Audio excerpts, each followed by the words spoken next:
How to fix Snapchat ban SS06. Hello everyone. In this video, I will show you how to fix Snapchat ban SS06. First, navigate to the App Store on your iPhone. Here, use the search bar and search for the Snapchat app. Now select Snapchat and update your app if it's showing any updates here.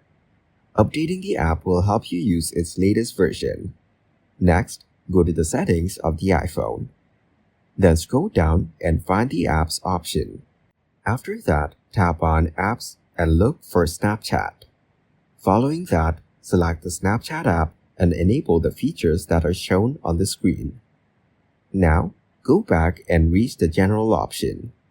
Here, scroll down and tap on Transfer or Reset iPhone.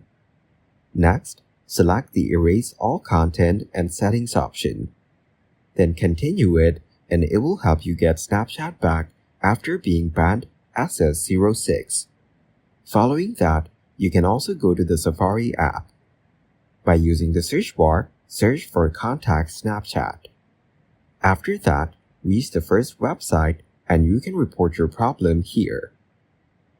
Thank you guys for watching this video. Hope you got some value. Make sure to like the video and subscribe to the channel to get notified of new videos. See you in the next one.